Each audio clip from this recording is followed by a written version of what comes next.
Kok posisi kameranya berubah?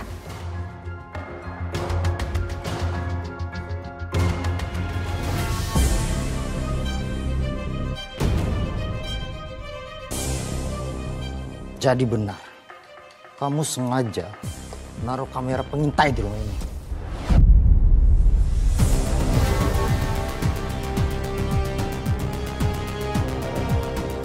Itu buat ngawasin Sofi.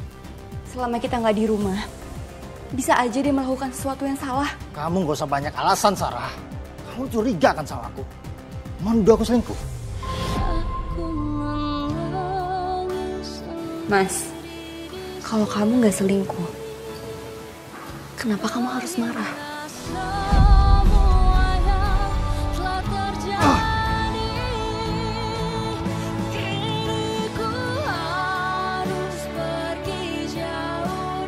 Kenapa kamu tampar aku, Mas? Kamu benar-benar keterlaluan. Aku ini suami kamu. Bisa-bisanya kamu tuduh aku selingkuh.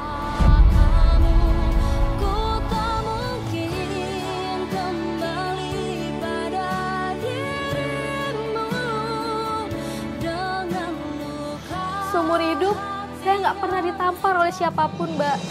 Tapi suami saya ringan tangan. Saya benar-benar tertekan, Mbak. Bukan pernikahan seperti ini yang saya harapkan. Mbak, saya turut prihatin, Mbak. Usia pernikahan kamu masih seumur jagung.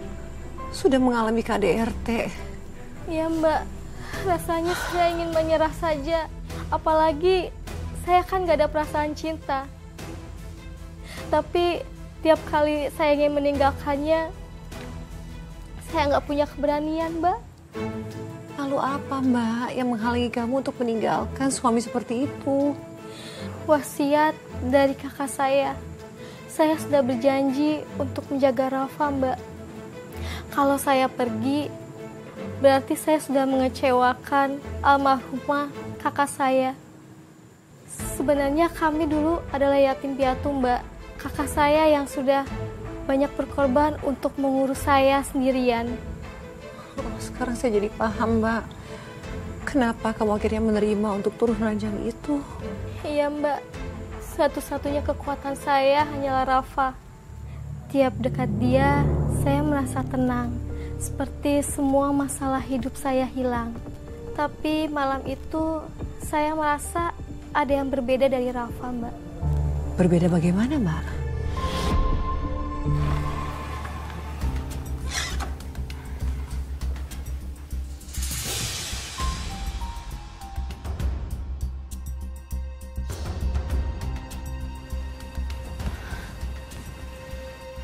Rafa, kok muka kamu pucat, Nak?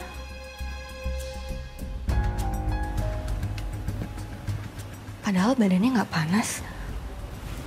Kok aneh ya?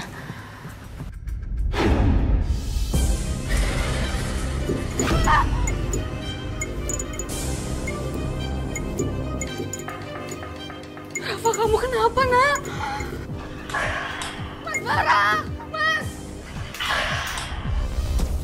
Mas Bara! Mas! Mas Bara! Mas!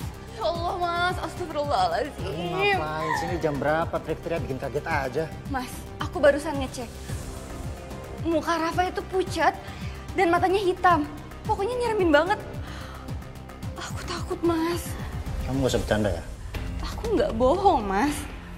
Muka Rafa tuh bener-bener beda. Aku juga bingung. Apa mungkin Rafa lagi sakit ya? Ayo, kita cek. Beda.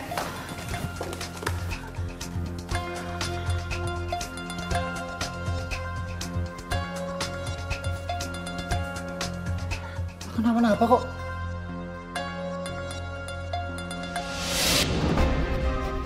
Rafa juga tidur pules. Wajahnya juga biasa aja.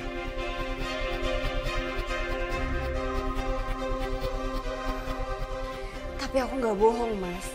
Tadi aku bener-bener lihat Rafa itu wajahnya pucat. Tapi buktinya Rafa sekarang nyenyak aja, Bu. Tidurnya nggak kenapa-napa. Ibu ada aja sih. Lagian saya juga lagi plus-plus tidur. Kamu yang benar-benar keterlaluan ya.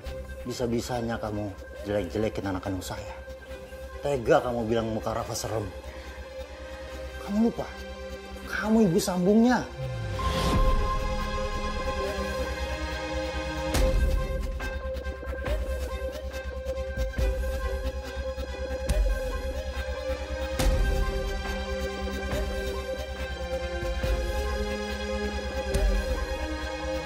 Kok bisa sih Mbak ada kejadian seperti itu?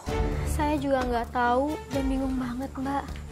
Parahnya lagi, kejadian ini bukan terjadi hanya sekali, tapi berkali-kali. Sampai saya merasa kejadian ini sangat mengerikan Mbak. Astaga Mbak, terus apa yang terjadi selanjutnya?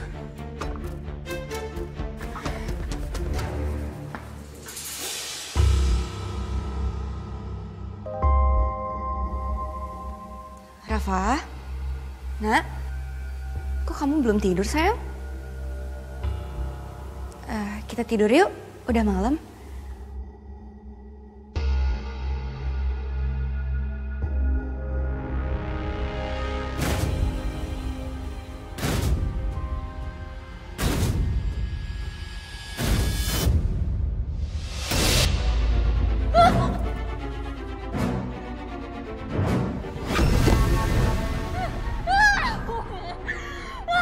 Pergi, kamu pergi. Kamu bukan Rafa, kamu pergi. Pergi. Kamu bukan Rafa. Pergi.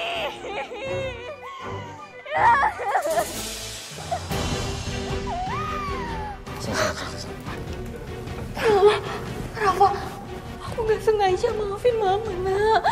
Kamu anak jatuh, kamu biarin. Gimana sih kamu? Aku gak sengaja, Mas. Aku tadi dorong Rafa sampai jatuh. Aku gak sengaja, aku bener-bener gak sengaja. Kamu dorong Rafa? Terlaluan kamu bisa ngelakuin itu sama anak saya.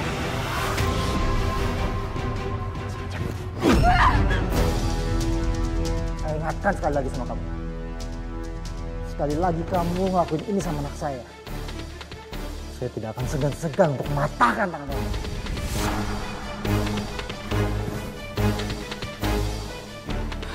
Hamparan itu lebih kuat dari sebelumnya. Sama sekali nggak ada rasa kasihan sama saya, Mbak. Saya juga bingung, Mbak.